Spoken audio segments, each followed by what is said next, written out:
And that's with anything as far as like being in a position where your business is referral based. Like you have to train people how to refer you business. And that's the case for real estate too. Like, 100%. you need to train your little army of wholesalers and real estate agents on what you're looking for, or you're going to get nothing or a bunch of trash. No, and that's huge. Welcome to the In the Arena podcast. My name is 𝐀𝐫𝐞𝐧𝐚 𝐏𝐿, a co-host on this podcast that brings you the inspiring stories of our clients who are leaders and innovators across different industries in Southeast Louisiana. They are visionary entrepreneurs, savvy real estate professionals, media creators, military business owners, and community champions. And we are going to showcase the remarkable achievements and share their personal stories. Tune in for insightful conversations, valuable lessons, and motivational stories that are going to reveal their secrets to success and offer you insights to help you on your own path. Welcome to In the Arena podcast. So welcome to the show. Courtney and Jared here talking real estate and welcoming people to our podcast. Today we're talking with Gabriella Francescon. I consider you a friend, so I'm really excited to hear about you in the real estate world. I've had a good time watching you grow and saw some pretty crazy problems between the two of us over the last couple of years. That is true. So let's tell them a little about who Gabby is. Yeah, Gabby, I consider you a friend as well. It's Gabriella, y'all. He's the only one who says Gabby. I know, and I don't correct him because we are friends, but you he should. proceeds to introduce me as Gabby, and I had to correct 5 people. So Gabriella, and I'm like, he's saying it, so I'm like, okay. But at the end of the day, Close friends can call me We Gabby. could have had this conversation before we started, but whatever, screw it. Gabriella Francescon. There we go. that's like when someone calls me the first time, like, hey, Court. I'm like, who are you? Oh, okay. Bestie status. Okay. So let's chat about this. And likewise, I consider you a friend. Obviously, we've gone on double dates with our significant others. Yeah. We have done Mardi Gras, various things like that. And so let's talk about this, though. I appreciate how you show up in real estate, just overall. But let's talk about a little bit what you've done. And so, you have been at a few different brokerages over the years in your career because you got in 2015. Yes. Right. So 9 years in. Wow. I know that happened fast. It happened just a little bit. You have a background in the hospitality industry. Correct. And so I think that's huge, like knowing how to work with people, all of that stuff. But then, so over your years, so you're an associate broker. Yes. Okay. And you have been a top producing agent at every brokerage you've been at. Yes. Yeah. And so that's not something everyone can say they've done. Let's see. You've graced the cover of Real Producers. You have, let's see, you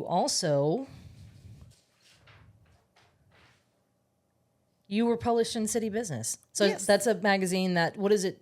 It showcases various things going on in the city. So you got published in City Business for having the highest sales in New Orleans. Yeah. That was when? It wasn't that long ago, actually. The beginning of this year. So either January or February. And so when was that the highest sale in New Orleans? Was that just at that time, the highest sale that Yes. happened? How much was that for? That was $1,050,000. It was a new construction, kind of custom build in Lakeview. Friends of mine. It was actually our 4th transaction together. So That's they awesome. built their forever home, and I sold their previous home off market to one of my buyers, and then was able to get them in their custom built dream home. That's awesome. So, but that's not the highest you've ever done. No. What, you've since broken that record? Oh yeah. Okay. What's the highest that you've done? So $2.9 million. It was a portfolio of rental properties that my client had in his family. He actually inherited them from his dad. His dad had built them. Him and his brothers were helping build them when they were children, and he held them as rental properties for a long time. And so I was really honored to be able to represent him in that sale. And it sold fast. Cash buyer. And here's the thing: is a lot of people don't realize there's a different realm when you start dealing in higher price point properties and investment properties. So Yes. you are also an investor yourself. So that's one of the things that you specialize in. Mm-hmm. So obviously you're also a fantastic mother. You've got 3 great kids. Yeah. That you and your husband, you guys like to travel, all of those things. So those things are all exciting. So let's go ahead and chat about some of the things that you've got going on. Okay. So tell me again, one of the things that you and I have done together, which is exciting and is solve some pretty creative real estate problems for people. So tell me about how you balance the personal investing with your real estate agency life, because I know that they can pull on different directions. But a lot of people think that if you're a real estate agent, you can do both. But I think it takes a special person to be able to invest in real estate and be a high level producing real estate agent. So tell me about how you balance those two dynamics. I mean, I think that it's really easy and it's not much of a balancing act. They kind of run together a little bit in the sense that, I have properties that come to me and clients that come to me that might have a deal. And if it works for me, cool, we buy it. If not, it's just another tool in my belt to be able to offer them to go to the MLS if I'm not their buyer, or vice versa. They call me because they know I'm a real estate agent and they want to go to the market, but I'm like, well, hey, I'm also a buyer. So it's really hardly a balancing act, in my opinion. How many times do you go looking for a property to buy for yourself that you actually list, and how often do you find a property that you're looking to list? You're like, oh, I might be able to buy that and do that myself. So properties that I look for myself, I end up listing probably pretty frequently. It's a portion of my business. And then Because you're not the right fit. And so you say, hey, you know what? Let me pull a different tool out of the bag. Instead of me being the buyer, I can also help list it and get you, for sure. Yeah. Maybe And then, something will work different for you. Yeah. Better. And I don't think we've yet to buy one where they brought it to me. I've analyzed or come close, but for whatever reason, it wasn't exactly the right fit. So your client was like, hey, this, and you were like, hey, I'll consider it as a buyer, but then it didn't work, but you're mostly buying from other sources. And so that makes sense. And so at the end of the day, talk to me about what investing looks like for you. So you're obviously a top producing agent. You're a mother. You like to travel. You're doing all these things. You're also, in the sirens. Yeah, I like to have fun. Right. You and I have played pickleball together. Right. Like you like doing various things. But so talk Very to me about why. pickleball player. I think you only play with old people. Yeah, I do, because I only play with old people in the middle of the day. Yeah. But hey, when Johnny comes up and Johnny has 6 rentals, I'm like, Johnny, That is do you like no your lie. kids? Do you no lie. do you want these rentals to go to your kids? So on the Absolutely. sidelines, me and Johnny are having conversations. Have you bought properties at pickleball too? Not yet, but I've developed relationships that I know they would, use me as their agent or. I feel like I have like a little line of conversations. I'm like, sure. Let's have a conversation after this game. Okay, let's finish. I've showed property to someone that I met through pickleball. And that was like $1 million properties. That's awesome. You should play pickleball. You should come play pickleball with me You one should time. play pickleball. It's Just once. super fun. You don't you like to lose pickleball? Do I like to lose? Have you met Well, they don't Courtney? invite me to play. Have you met me? When we first met, y'all were like, you would do allow do-overs. Like if someone missed their serve, and I'm like, I can't handle this. I can't handle. I'm like, there's so either nice. winning or We're like, losing, "Try and a again." do-over is not it. Right. And so, talk to me about why did you get into investing? Because there's so many agents who come to me and they're like, Courtney, I've been an agent for 20 years and I've always said I want to get into investing, but here they are at 20 years and they've never taken the step. The intention is there. The intention is often there, but the execution. Talk to me, why did you get into investing? Well, I mean, so I think just to kind of touch on why I think other agents don't get into investing, it's really just lack of knowledge, even as a real estate agent for the first 5 years of my career, I was never told about creative financing options. I was never told about how to, scale a portfolio quickly. I thought 25% down. I need 25% down payment. And, I don't have that, therefore I cannot do it. right. Or, so typically entrepreneurs are notoriously bad with money, people that live on commissions. And so I think a lot of agents don't invest because they're not ever able to get to that 25% down payment. And so Or they're not thinking long term. and for me, having assets has always been just ingrained in me. I don't really know where it came from, to be honest with you, but I always knew I wanted to, obtain real estate. And so I learned during the pandemic really is when I got heavy into learning about investing in creative options. And then I don't know, I'm just someone that's like hands-on learner. So I'm like, I have to do this. So once I got a little bit of knowledge and, you know, in conjunction with a great team, a great title attorney and, you know, mentors, I just jumped in and did it. Well, I think this is important because a lot of times I have investors who are like, hey, I'm going to get my real estate license so I can learn how to invest. No. Why do you say Don't do that? Yeah. I mean, so honestly, no, like I love being a real estate agent. So I say this lightly. If I knew then what I know now, I probably wouldn't have gotten a real estate license, to be honest. I would have just like jumped into wholesaling or something. I think you can get more, you have more rules you have to follow, and you have this whole LREC entity in your life, you know, and you're just more regulated when you have a real estate license. So unless you're actually going to be a real estate agent and provide a service for sellers and buyers in the retail market, I think that you're better off not having a license as an investor. I completely agree. I think a lot of people feel like you have to be doing that side of real estate in order to learn it.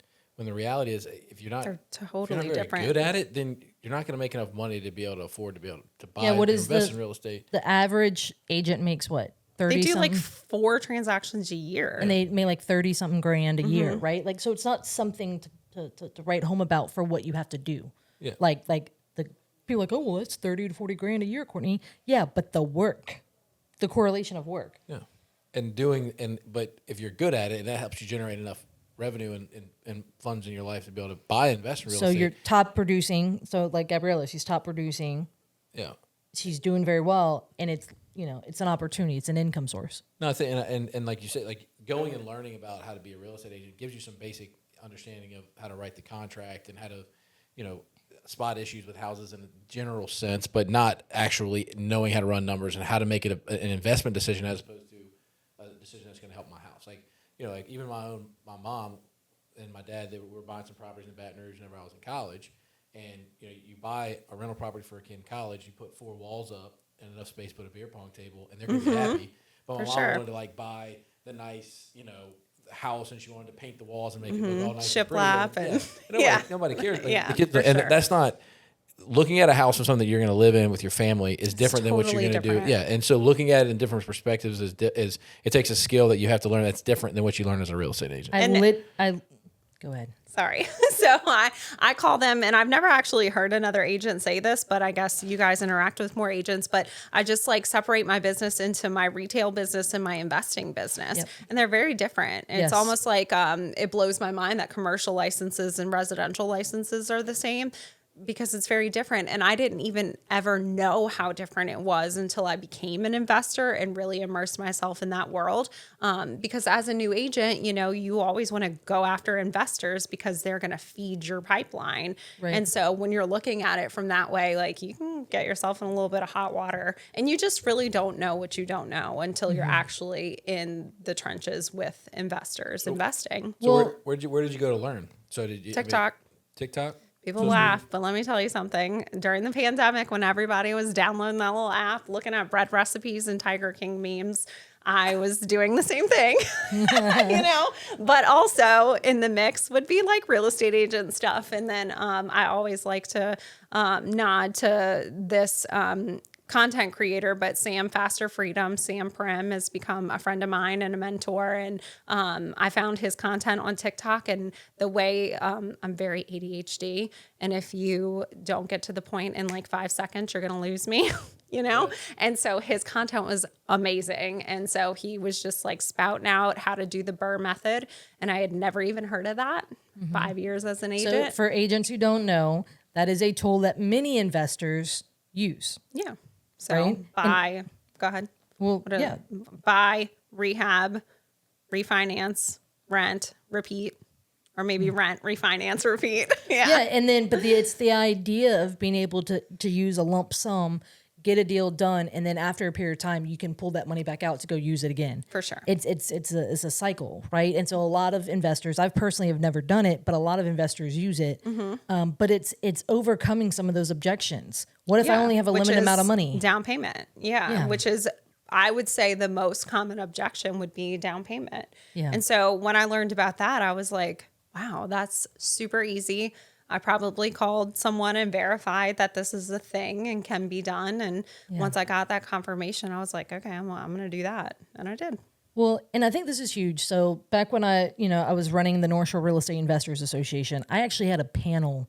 I had 5 or 6 people in the panel, and it was a lot of different people doing a lot of different things. And the conversation was, should investors get their license? And honestly, it was a big, it depends, which I hate that answer. But it's the concept of most investors shouldn't just go get it because they can save a little bit of money. Yeah. Right? Like the work correlation to the little bit that you save, that's just another hat you now have to wear. Yeah. I think the only caveat would be maybe if you're like a massive flipper that's listing more than 10, more than 15. But even then, if you're doing that much volume, that is not a role you should be on your For team. sure. Like I it agree. becomes a hat you wear, and that is the hat I'm not best at wearing, right? Which is why I've done transactions with dozens, if not over 100 agents in our region, because that's not the hat that I wear best. Let me go do what I do best, right? And so that's a huge thing. Investors, so I'm a big proponent of investors not just automatically getting their license to save a few dollars. For sure. And on the other end of that, though, but going back to learning, I think there is a misnomer that agents are experts about investing, like right out of the taking the class. Oh, God, no. Okay. I could tell you what an ARPAN is out of the class. That's like it. I actually use that pretty often, but yeah. Okay, well, I've never used it. So, but the idea there, it's like, hey, come to me if you want to buy, sell, invest, right? And so as someone who educates, so not being licensed, but I educate a lot for investors in the public, but also specifically for agents. You and I've talked about this. I've wanted to create a class for, how to work with investors, because a lot of agents aren't being taught what makes a good deal. Why do investors, basically how do investors approach things like the BRRRR method, learning that if they can understand that, if they can tap into what investors are looking for, and then they can then build repeat business, right? So that agents have to be willing to look for education outside of CE classes. for sure. Period. That's a full statement. Back to you have to figure out how to add value to what that niche is that you're trying to work with, and value is gained through education. Let me ask you that. So, what do you think your niche is for as a real estate agent, and what's your niche as a real estate investor? Because we talked about the BRRRR method, and we all know that the BRRRR method doesn't work right now. So you gotta. So not everyone knows that. Why does the BRRRR method not work right now? If the refinance is part of the BRRRR method. So you're buying something with cash, particularly at a discount, you're renovating it and then renting it out. Once it's stabilized by being rented out and making money, then you're going to a lender and refinancing so you can pull your original cash out. Right. Right? So then people don't know it's not working. But because the point of my statement is that the BRRRR method is not generally working right now because of the interest rates and the fact that when you refinance, it's hard to get the money out that you put into it, and it doesn't cash flow because the rates are too high. But my question is you're still going back to that same source to learn new strategies, and so again, you have a real estate agent, you have a niche, I'm sure, and then as a real estate investor, you had the BRRRR method. Now, what is your strategy for investing? Let's start with you as an agent. What is your niche as an agent? My niche as an agent has become working with investors, just by default, kind of. And talk about, working with investors, having that as a niche as an agent. Can you talk about, last year, 2023, was a crazy year for agents in our market, especially after June. The market was yeah. What was it like for you? It was fine. It's funny because when other agents would ask how's business for you? I almost would shy away from the question because I felt bad that business was fine. And I think that it's a combination of, my niche has become working with investors, but really it's through organic relationship building with those investors. Right. It put yourself shifted out there, for me because when I was a new agent and being told by my team leader and my mentors and coaches, like, to go work with investors so you have a steady stream of business coming in to list, you know, that was my goal, was like, I need to go find something for myself, which is, you know, listing houses from flippers or whatever it was. And I wasn't bringing any value to them. Like, oh, I can put in the MLS and do like some fancy Canva posts. You know, I had no value to bring to them. And so once a lot of agents can do that. They can put in the MLS, take photos, and maybe make a Canva. Right. Every agent can do that. Yeah. No, no, they can't. Hey, no, they can't. Okay. That bar is not there. But keep But going. then it shifted from like this selfish kind of act to, I'm going to go surround myself with investors because I need to learn from them so that I can invest myself.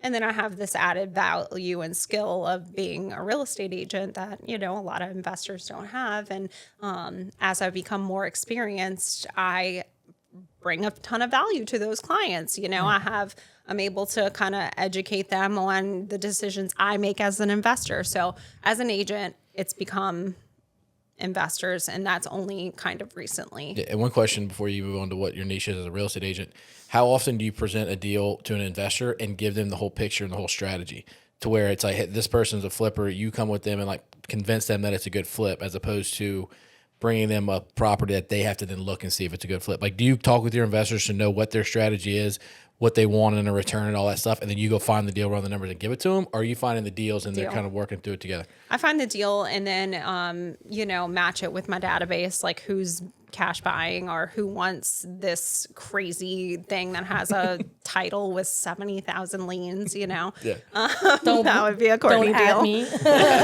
But also know. at me. Yeah. Also at me. Right. So, no, I don't. I go the deal and then the database. And here's the thing is, depends on the investors. Some investors, this is what I tell agents, some investors need their hand held.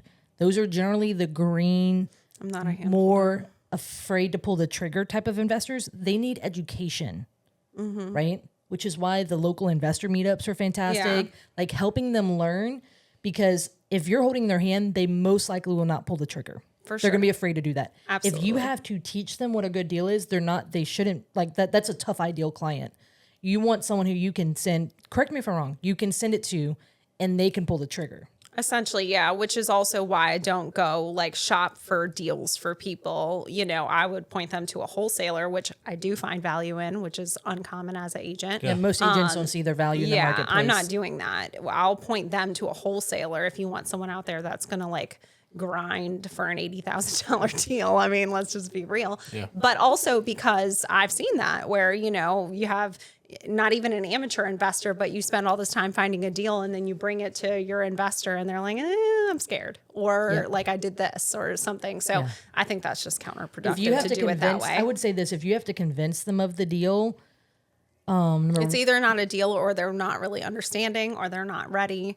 You know, so. and yeah, they're not the right investor. If you believe it's a deal, number one, They're not the right investor. That's really it. I mean, I have like somebody just brought me $1 million property in the quarter that needs like a total gut job renovation, and you have to deal with the VUCRA commission, and you have to deal with like all this permitting in New Orleans, and then renovating and getting equipment in the quarter, like, you someone know, sent me that, during, you know, I'm not French the Quarter person. Fest. Exactly. I'm not going to bring that to, you know, certain people, but I do have someone that I'm like, this is so up his alley because it's very niche and a lot of people don't want to deal with that. So I think that learning what your buyer's buy boxes are, which again, when I was a brand new agent, I didn't know what a buy box was. Well, like they're not let's teaching that in a brokerage classroom. That's not agent language. Let's hold on the niche as an investor. On the agent side, working with investors, like knowing what their buy box. If an investor did not have a buy box and they just said, "Oh, just when it's a deal, send work me." with someone else. Because I'm not doing that. So I used to always say, just send me a deal. that leaves You'll it get is- nothing. Yeah, it is so vague because then it then says, Gabriella, you have to guess what a deal is. For sure. And that's with anything as far as like being in a position where your business is referral based. Like you have to train people how to refer you business. And that's the case for real Yes. estate too. Like, 100%. you need to train your little army of wholesalers and real estate agents on what you're looking for, or you're going to get nothing or a Well, bunch of trash. No, and that's huge. I tell agents all the time, if you get a turnkey triplex that, that they want retail, I'm not your buyer. For sure. If it is going to hell in a handbasket some way or somehow, I'm probably your buyer. Right. I'm like, you know what I mean? Like if they're facing foreclosure, if they need top If dollar. they said at least 5 words you didn't understand, things. so that's my cue for Courtney. But you have to be able to paint that story. But here's the thing is, a lot of agents hear the word investor and they think that person has money. They No. think that person has money and a steady flow of leads. And that's usually not the case. But the reality here is not all investors are created equal. So we have the experienced and the newbie. So the reality there, if you're going to work with investors, you need to have a level of understanding because number one, a new investor is going to be the hand holding, may not pull the trigger, funding is going to be complex potentially, all of that. They're either safeguarding the funding because it's all their hard earned money they saved, or they can barely go get a hard money loan, right? And they haven't done it before. Versus a very competent investor who, like, you send it to them and they'll tell you really quick if they're going to buy it, yes or no. Right. Or they can be able, they know how to pull the trigger. So I'm going to ask a question. Talk to me about if an agent does not invest themselves. What might be, I want to ask this correctly, but what might be an issue for some agents? Like, let's just say an agent has listened to this. They do not invest themselves, have never invested themselves, and they're wanting to work with investors. What are some of your thoughts on that? At minimum, you need to get education. I think that every agent wants to work with investors because, again, we're trained to think that that's a steady flow of business for you. So, like, who wouldn't want that, But again, I think that everything we've been saying is pointing to how important it is. Like, you're just going to run yourself in circles if you don't. Investor is such a broad term. Like, are they a flipper? Are they a buy and hold? Are they a wholesaler? Are they doing novations? Are they doing subject to? I mean, like, you can go on and on. You didn't understand 7 of those words? That points Call to me. education. Call her, right? Yeah. And so what does that really even mean? And so pick one of those things, go learn everything that you can learn about it. Maybe try to actually get yourself into the position to do a deal because you just can't. It's like, I'm a mom. So it's like you think you know everything about being a mother. And then you become a mother and, you say you're never going to let your kids sit in a restaurant with an iPad in their face. And then you become a mother, and like all the things. Sure. So it's just the same thing. Like, you don't know what you don't know until you've been there and you've done the thing and you've walked the walk, It's like there's that famous military quote that says, all plans for battle sound great until your first encounter with enemy. Or I think like a rapper said it best, your plan is great until you get punched in the face. Well, yeah, exactly. It's that same concept as like what you know in theory about real estate is good, which is so in the investing industry, there is actually a bit of an analogy in this idea that, there's a lot of, we're always very hesitant of people who speak from theory versus experience. Yeah. And I think understanding like the weight of what's actually going on, especially, when people are using their own money or they're using other people's money, like the gravity of like, big this deal. is a big deal. And so Not just the commission you'll earn from it, but like, you need to know what it feels like to make an offer on a property.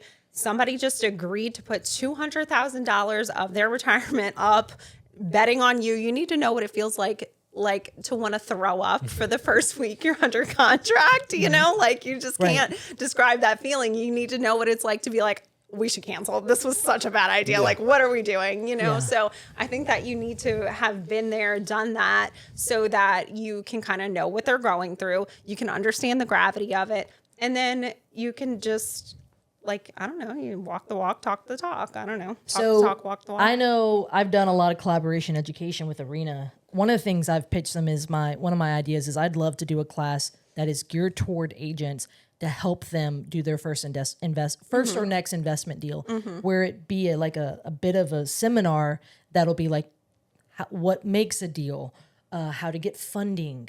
And like, trust me, I use very few funding sources that most traditional retail deals use, right? There's a lot of never used traditional lending for any real estate. Yeah, I used a home equity. Investments. I used a home equity line of credit, but other than that, I haven't used.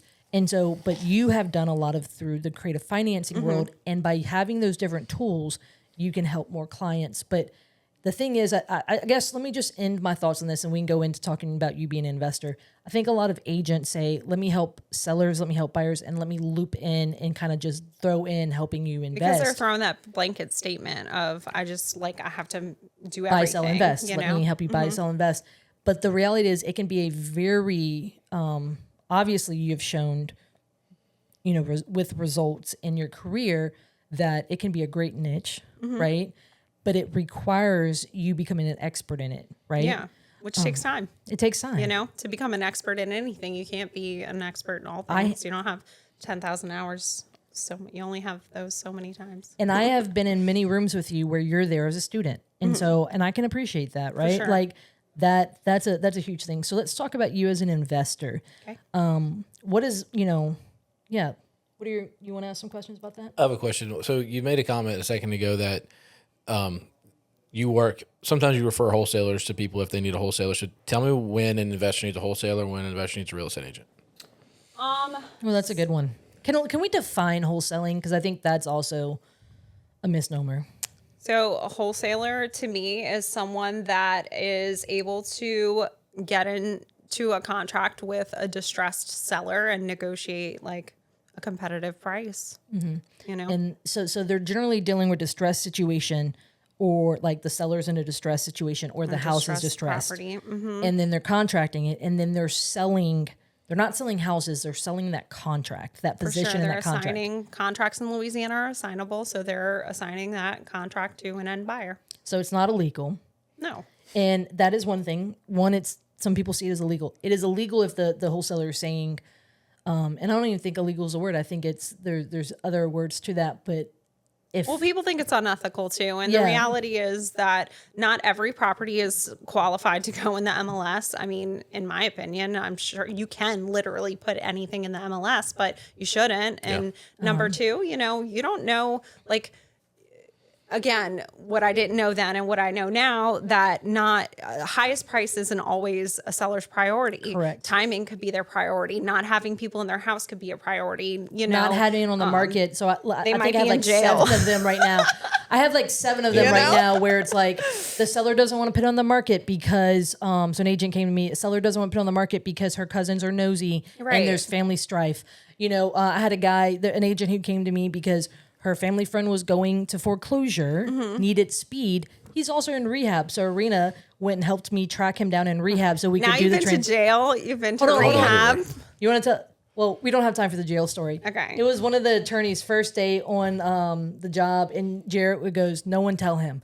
And we grabbed the file, and him, the other attorney who was his first day on the job, and then 2 witnesses. We all get in a car. We go to the Covington jail Love and it. do the closing through the clear glass. Right. And, And so, for instance, I've said it an more times agent. than I like to admit. Yeah, agents have yes man syndrome typically. A lot of people in this industry do, but not. It goes back to, as an agent or an investor, you really have to get into why. What is their why?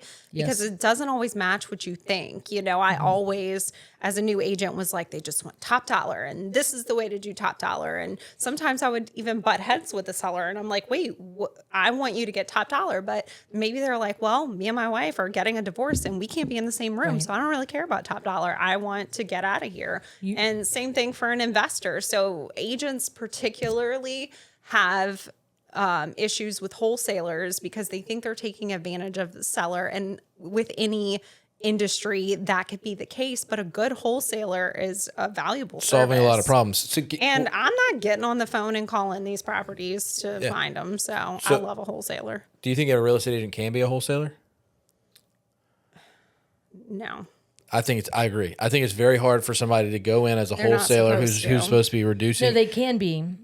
we've actually done this with I've actually gone up to LRAC and Sure. found information because I taught a class on how to do this back in like 2017, 2018. But the nature of what a real estate agent is doing for somebody who's selling a piece of property is helping them get the most for their property and their situation, right? It doesn't mean top dollar, but like helping them and advocating for them to get the most put on the MLS, potentially. But a wholesaler is trying to get the best deal for themselves so that they can then go to find an end buyer and make the biggest spread. Close. I mean, practicing real estate activity without a license, is a sticky spot, and it's too close. Like there's having the license, you have to follow so many more guidelines. But I also do agree with you that there is a place for wholesalers, and there Stay is in a your place lane. for real estate agents, and for them to be able to work together is super Absolutely. valuable. I mean, I've seen you walking around to the RIA events and networking with people and getting to know them, because a wholesaler may list a property that they have under contract as a wholesaler. Like that can be a option, but they also will walk into a situation like Courtney's done in the past and say,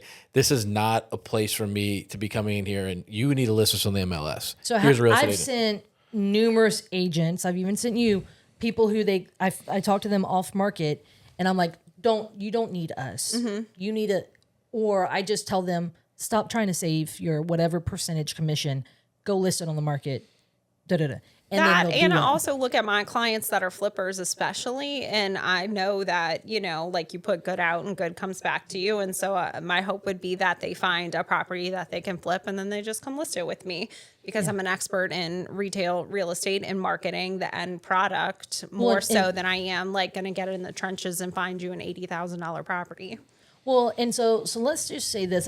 I do think that and this is someone I'm speaking as someone who's solely an investor, and I do I'm very vocal within the investor community of trying to nip some of the messiness in the bud. Mm-hmm. But the reality is that happens in every industry, right? We have the good and the bad in every It's just industry. a scarcity mindset. People that don't understand the value, which again just points to agents that aren't investors, don't see the value in wholesalers, and they just think they're taking deals from me. How do you suggest, as an agent, what are some practical tips that you can tell an agent who's trying to figure out, like, okay, tell me, how could I work with wholesalers? Well, one is what I just mentioned. If you're working with investors that have, properties they want to flip, like in order to get that flipped end product listing, you need to have a distressed property at a discount to begin with. So unless you're going to get on the phone or go door knock or, figure out how to find them that property and then have to get the seller to pay you, and this, like, you're going to spend all that time doing it when you could have your client on 10 wholesaler lists and they could have that deal in their pocket in a week. That. Well, and so then they're finding it. Those other people, like those wholesalers, are door knocking. They're like deep diving public records. They're doing all that. Like having an army. It's just working more efficiently. You just have like a little army of people, and you go find them a deal. And I mean, some wholesalers will, do what's called a joint venture with you, where, you go tell them, look, I have a cash buyer. Here's their buy box. If you find this for me, like, let's JV it. Mm-hmm. And most wholesalers are okay with that. Yeah, and so for me, I have wholesaled. It's there was a period of time when I was doing a lot of it. I still do it. It's not the main thing I do these days, but the reality is I have done it to where I had a wholesale. So I was under contract to buy a deal. An agent brought the buyer and earned a commission. And it paid it on the HUD. We've done that. We've had it to where I had we made it to where we dotted the I's, we crossed the T's. That agent earned a wholesale fee. Yeah. Right. I think another, a tip I have for an agent, instead of automatically defaulting to, you can't do that, or that's not allowed, like, just think about, well, how can I make this work? Right. And have a good team, a title attorney, call Jared, you know how many times I've called Jared and been like, is this a possibility? Like, I'm on to something here. Can you help me connect the pieces? Or the police are at my rental and my husband's there. Can you please get on the phone and talk to the police officer? So having that good relationship so that you can have your attorney on the phone when the cops are at your investment property is important. But here's the thing: is not all wholesalers created equal. I believe there's probably about a 5 to 10% of really strong ones, maybe within the market. And so go find the ones who are operating at a high level. Yeah, you got to weed them out. I mean, that's even with agents. Like, you don't want to do a deal with the agent that sold 2 properties last year, People talk about the agent, being an agent, the bar's low, being a wholesaler. You literally watch 5 YouTube videos and now you're a wholesaler. I have a thought, though. So you said something a minute ago that really caught my attention. You said that if you get your flipper in touch with 10 wholesalers, you'll have a deal in a week. Yeah. Because, I mean, to think about how you, like you said, it's an army. You're leveraging other relationships. You're adding value to these wholesalers by giving them opportunity.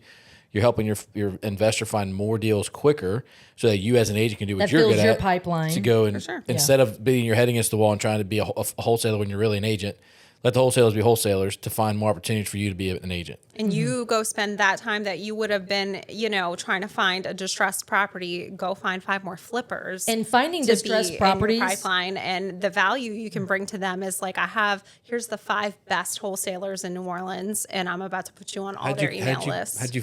When did that light bulb go off for you?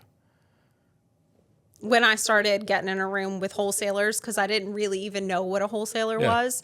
And so when I started getting in the room with them and realizing that, because investors before that would be like, oh, if you ever have anything that's distressed, let me know. And I rarely did, it was all retail or primary residence. And so I don't know, I just started getting in a room with wholesalers, and I'm like, there's 10 of you in here, and each of you have 2 deals right now. Out of the 20 deals in this room, my flipper client could easily buy 1. That's awesome. Well, and then I was I'm sorry, go ahead. No, and you have me excited, so I don't mean to cut you off Yeah. too. Because so here's the thing is, it's like you have these deal finders, right? As an investor, and I believe that my email is being like sold on the black market, I literally every day can look through and find 20 to 50 emails. And it's like, okay, let me look at it. Hey, this might, and so there's a level in which I'm looking through those. Guess how many of them I miss, right? Things like that. Like there's a level of that. And yeah, you got to vet through and weed through that. But think about that. It's like there's value in that. And there is a level in which these are all, the majority, all of them, most of them are off market, right? So these are deals agents don't know exist. Yeah, for sure. No, for my clients, and that's, again, like the value I bring as an agent that works with investors is like, in addition to just I'm not just going to my clients and saying, go get on wholesaler lists. Like, I'm bringing you the top 5 wholesalers that I have vetted and I know they're doing a good job. And here, Right. is how you get on their list instead of just feeding them to the wolves, because it could be feeding them to the wolves. And so, that's the benefit of having an agent that actually invests, is I've been in rooms enough now with wholesalers to determine like, you're trash, you're good at this. Well, and that's just experience in the investor world, and someone very, very high up in the real estate industry that most people, if I said their name, would know them. We had a conversation that the investing world and the retail real estate world, the languages are so different. So different. Their understanding is so different. And the conversation I had with that person was like, most agents think they know the investing world, but they have no clue. They don't. And this is a huge part. What are wholesalers? What is even a wholesale list? What is it? Like all these things, like they would have no idea that there's this whole, off-market world of deals being sold, that they're great opportunities, even in this market right now, that there's great opportunities. Even in I bought some of the best deals of my life in 2021. Yeah. You know what I mean? And Me too. I did my first deal in 2021. yeah. Yeah. And I mean, so it's just, it makes me laugh because I just remember being the blind leading the blind, like in 2016, running after investors, because I thought that was the way to build a real estate agent business so quickly. And I'm like, paint it gray. Like, I didn't know anything, And it also, and they didn't know either. So it was just, but it also does. So as I've had experiences over the years where agents have been the yes people, the yes man. Oh yeah, I can do that for you.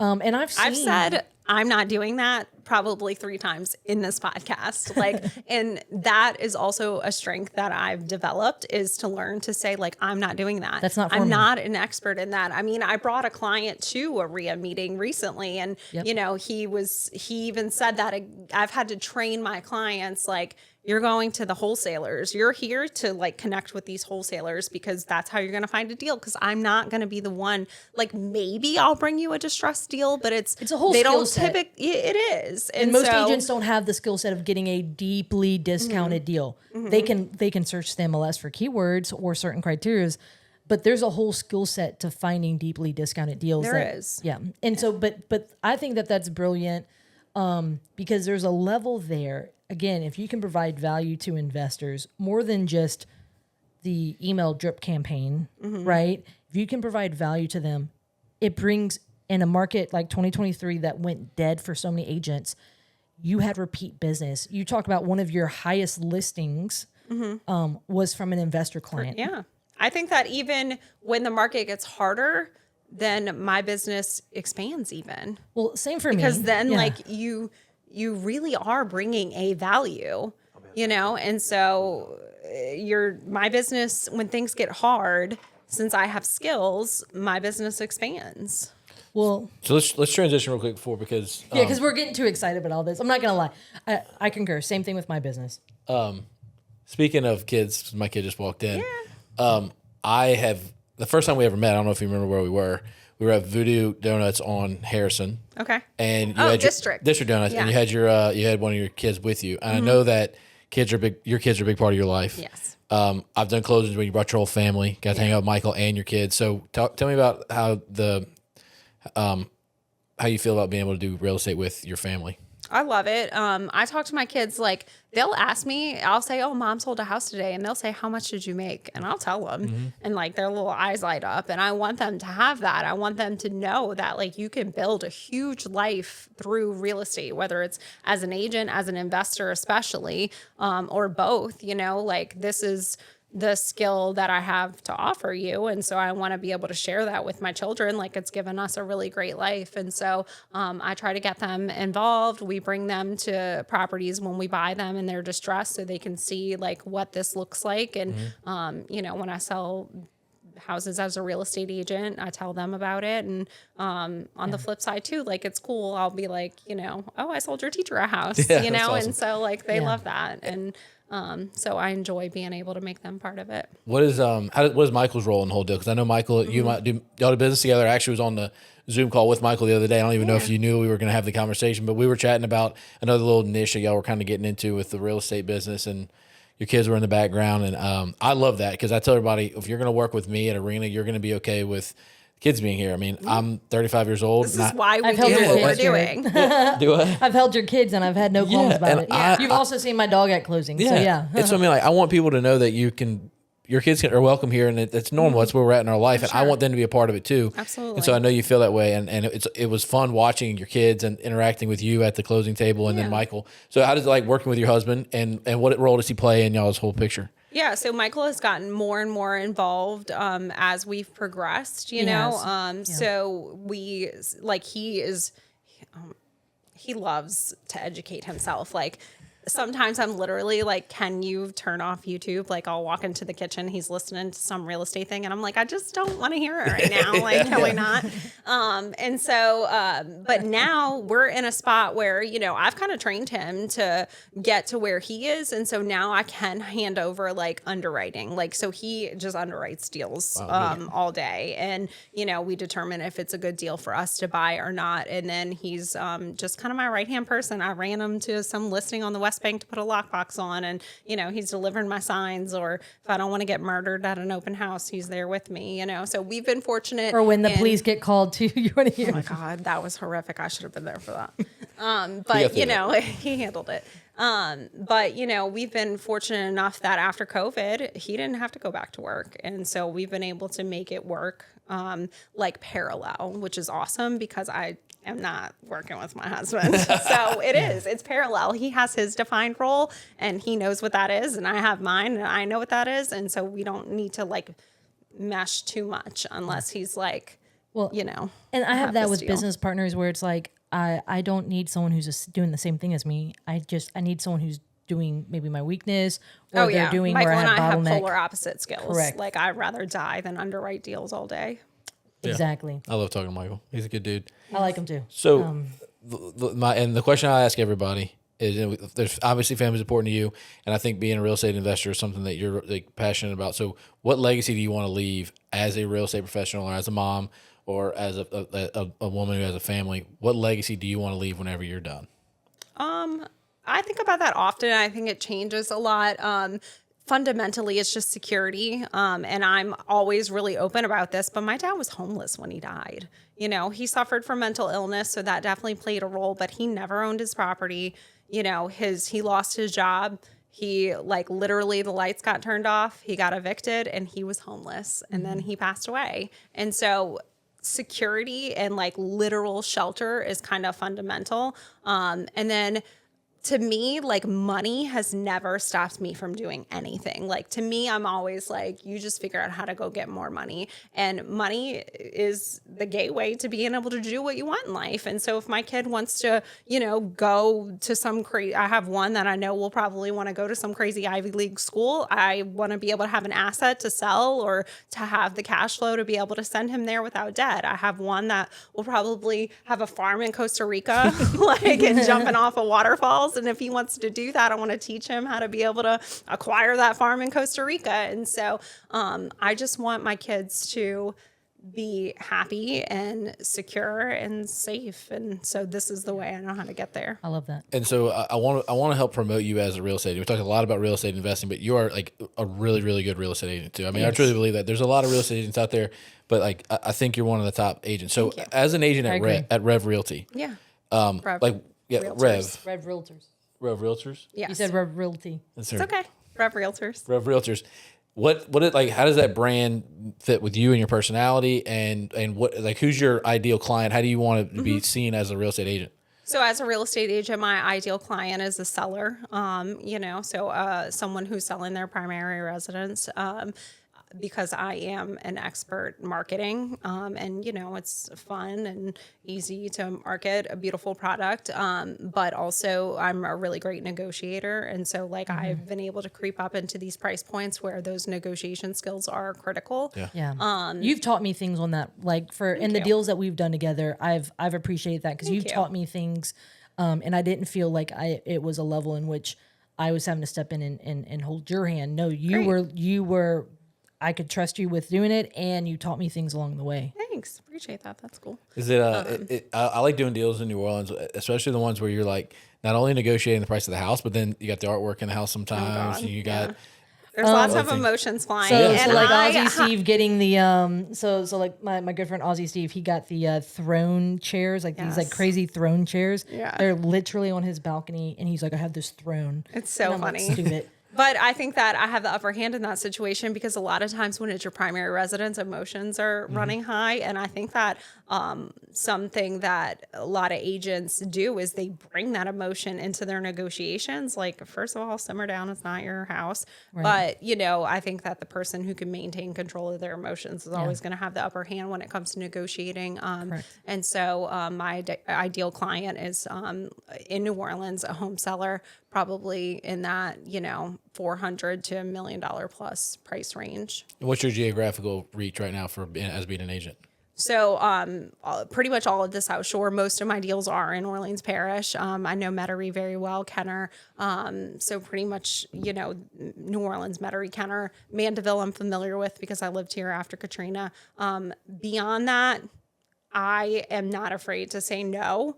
If I have a huge listing in Slidell right now, that's a very niche location and I'm familiar with that. But beyond that, if I'm not comfortable with it, I'll refer it out all day long. Yeah. Because nothing drives me more crazy than when an agent who's heavy in Covington comes and lists something on the corner of Annunciation and, Camp. Right. Go back there. And they don't know to do a plumbing inspection because it's the South Shore. Right. And so... Right. On the flip side, I've seen agents from the South Shore not know they need to get the septic inspected before they get in the field house. That's me. We've literally just had this conversation. So with that being said, I can smell someone if they just work on the North Shore and they're on the South Shore. For sure. Or vice versa. I can smell it a mile away by how they lead their clients. So with that being said, what are some of the best ways for folks to get in touch with you? Really, social media is a great way. So Instagram, Gabriella Nola Realtor, or Gabriella Francescon on social media, or email Gabriella@revrealtors.com. I don't know if y'all have show notes. Do you want to put all that in We'll put it all in the show notes so that people can easily find you. It's not Gabby at. It's not Gabby at all. And so I know I thoroughly enjoyed the conversation, which is why I thoroughly enjoyed conversations with you generally. Yeah. But at the end of the day, obviously I was getting too excited. I was like, I gotta shut up. Just because I think these are important conversations. And so I think agents can learn a lot. I even think investors can learn. and from things here. And so I've really enjoyed the conversation today. Thanks for being with us. Yeah, thanks for having me. And if there's agents out there that want to learn more, you know, they can always reach out. I love talking about this stuff and point people that want to learn. Right. I'm happy to point them in the right direction. One of the number one things I tell agents, if hey, if you want to learn about investing, get around investors. For sure. And then for investors, when I tell them, like, hey, if you want to learn about creative financing, get around creative investors, right? Yes. It is, you grow into the conversations you're around. You become like the 5 people you surround yourself with. Absolutely. And don't let it just be by default, right? Like, think about it. Those CE classes, rarely can you learn a very practical I don't remember investment. one thing I've ever learned from any CE class in 9 years. So what is that, 120 hours? No. But the RIA though. With the RIA all day long. The real estate investor meetup. So when we say RIA, the real estate investor meetups that are in town, which you and I have been in numerous of those rooms together, I still put those on my calendar frequently. For sure. Throughout the whole region. Thanks for coming Thanks today. for having me. Let's go play trivia. Okay, yeah, let's No, we play need to fruit take our trivia. selfie.